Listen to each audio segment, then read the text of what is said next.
Road പണി എന്ന് പറഞ്ഞാൽ ഭയങ്കര റോഡ് പണിയാട്ടോ. റോഡ് നിറച്ചും പണിയാണ്. എന്നാലും ഒരു മയത്തിലെ സ്പീഡിൽ പോകുന്നുണ്ട്. നമ്മുടെ വണ്ടി കറകറക്റ്റ് പോകുന്ന സ്ഥലങ്ങളാണ്.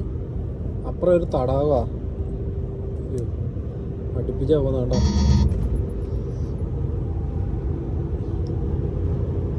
ഇതിലും അടുപ്പിച്ച് പോകുന്ന സ്ഥലമുണ്ട് കേട്ടോ. ഇറ്റലി വഴി ഈ മേലെ കൂടെ പോകുന്ന ഒരു ലൈനാണ്. റോഡ് പണിയാണ്, മൊത്തം റോഡ് പണിയാണ്. വണ്ടി ഓടി കയറുന്നില്ല, അതുകൊണ്ട് ഭയങ്കര സ്ലോ ആണ്. ഇന്നൊരു 700-750 കിലോമീറ്റർ ഞാൻ ഓടുമെന്ന് പ്രതീക്ഷിച്ചാണ്, പക്ഷെ ഓടി കയറുമെന്ന് തോന്നില്ല കണ്ടിട്ട്. ഇവരൊക്കെ റോഡ് പണിയുമ്പോൾ എന്താ അടിപൊളിയായിട്ടാണ് പണിയുന്നതെന്ന് അറിയാം.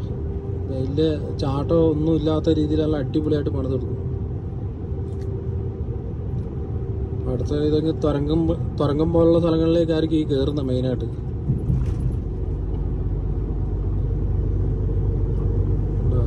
റോഡ് പണിയാകുമ്പം എല്ലായിടത്തും ഒരു കോഡുണ്ട് കേട്ടോ. ആ കോഡ് മുഖാന്തരേ ചെയ്യാൻ പറ്റുള്ളൂ. നമ്മളിപ്പോൾ ക്രൂയിസ് ഓണായി, നല്ല റോട്ടിൽ കയറി കഴിഞ്ഞാൽ അപ്പം ക്രൂയിസ് ഓണാമല്ല. മോശം റോഡിൽ സ്പീഡ് ഉണ്ട്, ലിമിറ്റ് ഉണ്ട്, അതിനനുസരിച്ച് നമുക്ക് വണ്ടി ഓടിക്കാൻ പറ്റുള്ളൂ. കൂടി പോയി കഴിഞ്ഞാൽ ചിലപ്പോൾ അവന്മാർ അവിടെ കണ്ട ക്യാമറ വെക്കും കേട്ടോ. ഓസ്ട്രിയ പ്രത്യേകിച്ച്.